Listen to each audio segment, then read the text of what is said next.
I think this is just so cool. DCC is freaking amazing.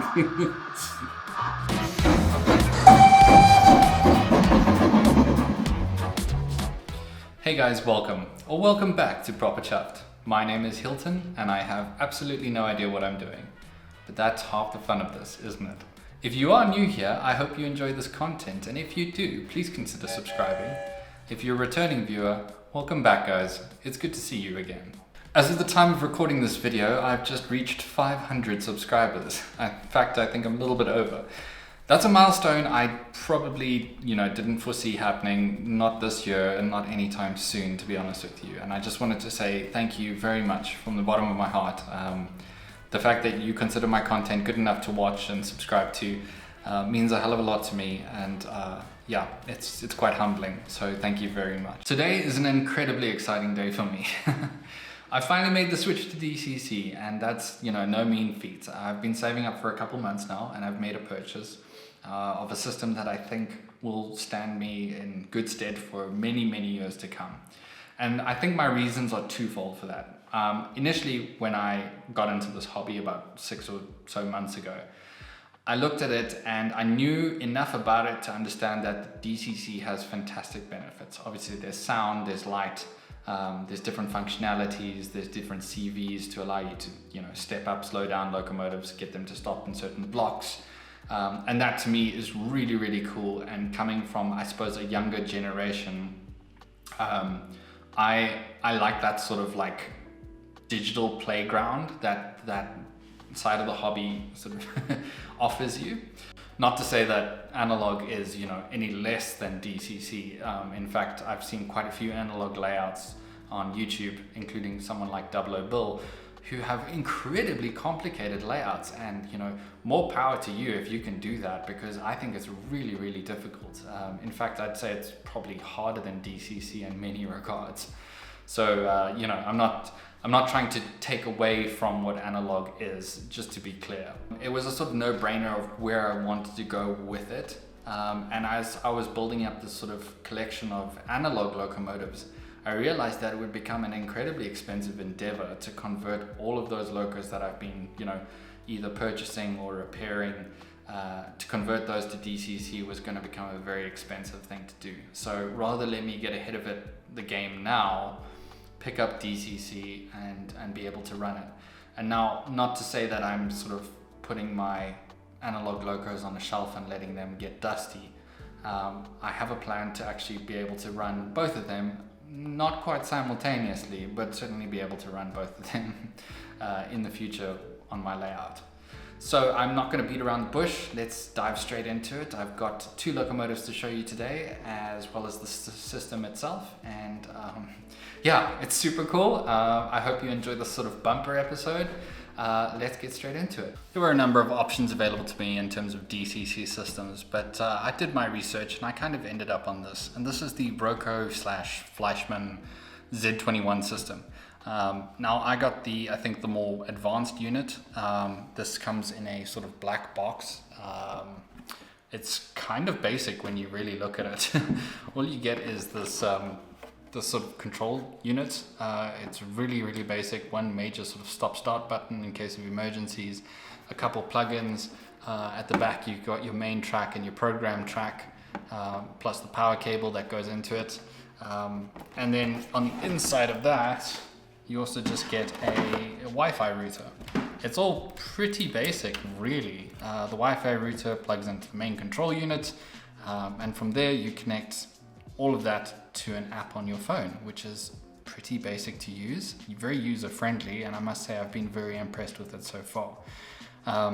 So I'm gonna just plug it in and show you where my connections are and how it all sort of comes together, and how I've made sort of allowances for analog running as well. The Roco Z21 system is actually really, really basic to set up. You get a fantastic user manual which helps you get an initial setup done. What you essentially have is a router on top of the Z21 system itself. The router connects to the system using a LAN cable that goes through. They both obviously have power cables, so you do need 2 outlets for that. And then at the back, you've got 3 different ports. One is for the main track, which is the set of wires here. and then the others for the program track, which allows you to change addresses. Now, ideally, you could have that on an individual piece of track, like on your desk, if you're just programming locos, or you can make it part of the layout as long as you isolate the two tracks from each other. That's the important part. To get around my problem with the DCC/DC running, I essentially created a connection point. What that means is that I won't have both systems connected at the same time, so I don't get a situation where, as if I plug in my DC and the DCC is still connected, it's going to flood this and possibly damage the unit. So we've created this little connection system here with Rinker's help. Apologies for the angle of the camera, I'm doing this at a strange angle. It's essentially a plug point. So what I have here is I can connect my DCC, or I can connect my DC. So at no point will both controllers be connected to power in that case, and I won't be able to damage the system accidentally using that. So that's pretty simple, and that's how it works. So now let's take a look at the locomotives. Right, so we've got the DCC system ready and it's all plugged up and ready to go. But now we just need some locos to run on it. So fortunately, I have sort of been preparing for this, and at the last couple swap meets kept my eyes out for something that would fit on the Highland Railway layout. And I've actually managed to pick up two locomotives. Now the first is a Class 24 from Bachmann. This is a bit of an older model, but I'm actually really impressed with the amount of detail that this locomotive has. It came ready fitted with a DCC decoder, and basically I plugged it in, found the address, and was able to run it almost immediately. Now, unlike the box, it actually doesn't come in this sort of BR blue color. It's in a BR green, which I think is more fitting, I suppose, for Scotland. I'm not too sure still on the whole livery thing. So I'm going to unbox it now, and we'll take a closer look and a little bit of history on the Class 24. Originally designated Type 2, later to become Class 24 in the top system, a total of 151 of these diesel-electric locomotives were built. Powered by the 6LDA-28 A-Salter engine, giving an output of 1,160 brake horsepower. The majority was built at BR Derby, although some were constructed at Crewe and Darlington. In addition, Bayer Peacock, Gorton, who was privately contracted, built a further batch. The consultant designers for the Type 2 were Wilkes and Ashmore, with the first of the class D5000 being completed at Derby in July 1958. Although intended for use on the London Midland region, on their introduction they went to the southern region to deputise for the Type 3 Crompton diesels that were late for delivery. By the time the entire Type 2 fleet was in traffic, they could be found operating on all regions with the exception of the western. With a lifespan of 28 years, these small yet versatile locomotives gave excellent service in all manner of roles in their branch and mainline duties, either singly or working in multiples. The Class 24s began to be phased out of BR capital stock in the late 1960s, with the final locomotive being withdrawn in 1981. Several locomotives were retained after this for carriage preheating duties. The second locomotive I picked up probably needs no introduction. It's probably one of the most famous locomotives in the world, and it is none other than an A4 Mallard. This is the railroad version of Mallard, but what is quite exciting about this is that it is the TTS version, which means that it comes DCC fitted, and it also has sound, which is really cool. Now, everyone knows Mallard, but let's take a little bit of a closer look at the detail on this locomotive. I don't think compared to the Railways version, it's super detailed. There's certainly, the lettering and numbering is a lot more sort of basic in comparison to the higher end version of it. But as a start on DCC, I couldn't think of a more exciting locomotive to have on layout. So let's take a look at that. In 1936, Sir Nigel Gresley, the chief mechanical engineer of the LNER, initiated the construction of a new set of 6 462 Pacific Class A4 engines at Doncaster. The A4s were renowned for their distinctive streamlined and aerodynamic design, specially crafted for efficiently pulling long-distance express passenger services at high speeds. On July 3rd, 1938, Mallard achieved its famous feat by setting the world speed record for steam traction. The record-breaking run took place on Stoke Bank in Lincolnshire, England, Mallard reaching a top speed of 126 miles an hour or 202.9 kilometers per hour, a record that still stands to this day. While Mallard's speed record brought it international recognition, it also served in regular passenger service on the East Coast Main Line in England, hauling express passenger trains between London and Edinburgh. Mallard officially entered service on March 3, 1938 with its assigned number 4468. Throughout its operational life, however, Mallard adorned various liveries, starting with the Garter Blue as 4468, transitioning to the LNER Wartime Black on June 13, 1942, and later variations included Wartime Black with a tender marked as NE from October 21, 1943, a post-war Garter Blue and white and red lining from March 5, 1948, and BR Dark Blue as 60022 from September 16, 1949. Then Brunswick Green from July 4, 1952, and a return to its original LNER Garter Blue upon preservation in 1963. In 1963, as steam locomotives were being phased out in favor of diesel and electric traction, Mallard was retired from regular service. However, instead of being scrapped, it was preserved and is now part of the National Collection and is housed at York. Mallard's speed record and its subsequent preservation have made an iconic symbol of British engineering and a beloved locomotive among railway enthusiasts. The Railway Museum has taken great care to maintain and display Mallard as a historic artifact. Some would argue, though, it should be running. Mallard's history is not only marked by its record-breaking speed, but also by its contributions to regular rail services and its lasting legacy as a symbol of steam locomotion excellence. So alongside both locomotives and obviously the Z21 base system itself, I decided I'd pick up something additional to make model railroading a little bit more fun. And that is this. This is the Roco Z21 multi-mouse, and essentially what it is a wireless controller that allows you to sort of walk around the layout and play around with things. Now, I could do this from the app. That's never an issue at all because it is an app-based system. But I find that the sort of tactile nature of being able to turn a knob and press buttons is a lot more enjoyable than just tapping on a screen, if you know what I mean. So essentially now I've got both of these two linked up to my system, and it's a very sort of basic screen that you get with this thing. It's not like a digital display or anything like that with lots of colors and stuff like that, but it does the job, and very well actually, because you can essentially do everything you do from the app from this. Don't ask me how, I have no idea what I'm doing, so I'm still learning, but I've learned enough to sort of program locomotives and be able to run them from the multi-mouse, so that's a start. Right, so we can get going. Essentially, multi-mouse is on. I've got the class 24 program to address 3. I've actually got, what I've done is over here, I've put the programming track on this line and insulated it. So essentially I can have my locos programmed there and then bring them onto the main line immediately without having to sort of pick them up and move them from my desk, which is quite nice. So here's the class 24, and I'm going to put her under power now. Should see a bit of a pickup. Here we go.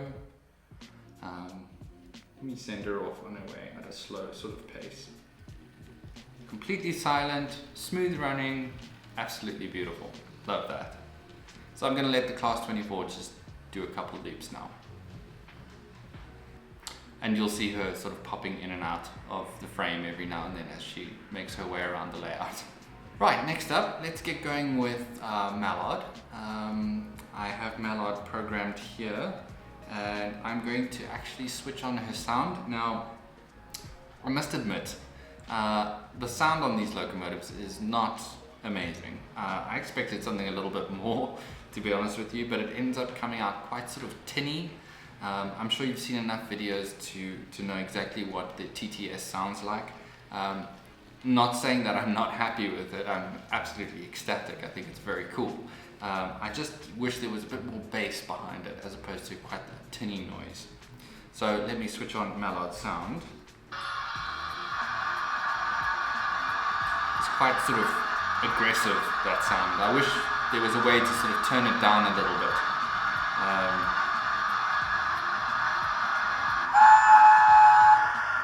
Whistle sounds good.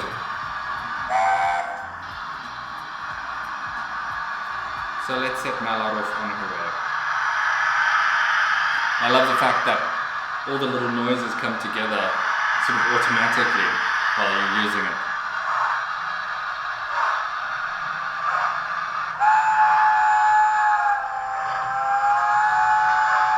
It's brilliant. Send it the other way. I think this is just so cool. DCC is freaking amazing. She's a little bit jerky off the line, but overall, pretty impressive.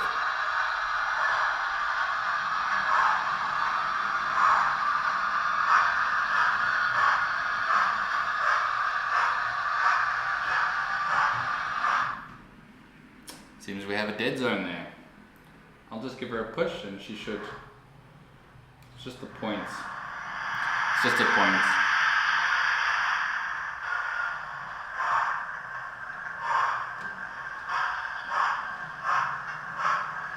Off she goes.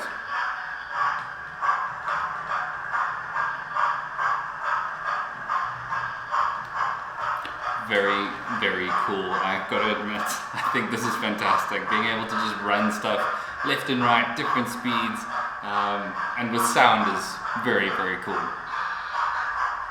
So I've now switched off the sound because I feel like it's probably just a little bit too invasive. But now I've got essentially both locomotives running completely different directions on what is not exactly the same track, but the same connection system. And that's the beauty of DCC.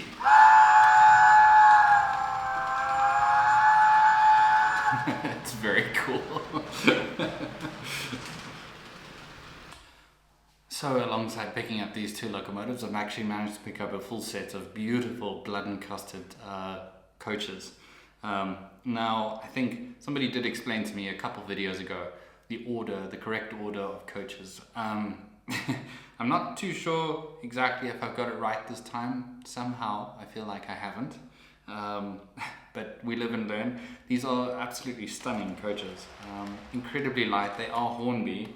And just super, super detailed. I couldn't believe when I pulled them out of the box just how fine some of the details were on these coaches. So I'll try and get some close-up shots so you can see the coaches in all their glory, and then we'll hook up Mallard and we'll get some running going.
Well, there you go, guys. Both these locomotives running at the same time on a DCC system. I think it's absolutely fantastic. The amount of control you have over these locomotives when it's on DCC. Look, I didn't have the newest analog controller. Mine was a relatively old Trix, probably about 60 years old. So I didn't have very fine control with it when I was using it. And I mean, it's light years ahead now, stepping into the world of DCC. I've got such incremental control of locomotive speed and what they do. And you know, they both run just so smoothly. This Bachmann, this Class 24, is absolutely fantastic. It's got such a great amount of weight to it. It really feels like a solid machine. The Mallard, while I'm absolutely stoked to have it on the layout, it does seem to have a few little teething issues. It is a second-hand locomotive, and it seems to be a little bit jerky on the running. I'll probably need to open it up and service it at some point. That's probably all it really needs. I did actually have to switch out one of the NEM couplers on the rear of it, as it was a bit broken, and I kept on losing my carriages while I was filming this. But it seems to be running absolutely fine now that I've switched the coupler out. It seems the previous owner also tried to install some kind of light on the front of it. You may have picked that up in the close-up showcase. It does seem like there's a wire running from right at the front of the locomotive to the rear. I'm not sure how that worked. I'll probably have to investigate it when I open it up, but I'll do that at a later date. For now, I have 2 DCC locos running, and that's absolutely fantastic. I hope you enjoyed this. So there you have it, 2 locomotives running on a whole new system. It's incredibly exciting for me. I'm stoked for the future of where my layout goes and where this journey goes now, because you know the options are essentially, the doors are blown wide open now. There's just so much on offer, and the fact that I can run essentially still analog locos as well as DCC locomotives is really, really cool. I've got my eye on quite a few different individual locomotives that I would like to add to the layout in the future, and hopefully that comes to fruition. So stick around. If you are watching this and you haven't subscribed, please subscribe. Otherwise, drop me a thumbs up, that would be much appreciated. And as we go into Christmas season now, I hope you enjoyed this time with your family and loved ones or friends. And enjoy the hobby, spend some time on your layout, do some cool stuff, and let me know how that's going. I'd actually love to hear about your layouts. It's always very interesting. I hope you wake up on Christmas morning to find something model train related under your tree. I know I've got a few things on my list this year, so fingers crossed, I guess, for all of us. Do let me know if you got anything cool this year. This will probably be my last episode until after Christmas, so I'll say Merry Christmas to you all. I hope you have an absolutely lovely time, and I'll see you very soon. Stay on track, keep your engine fired. All the best.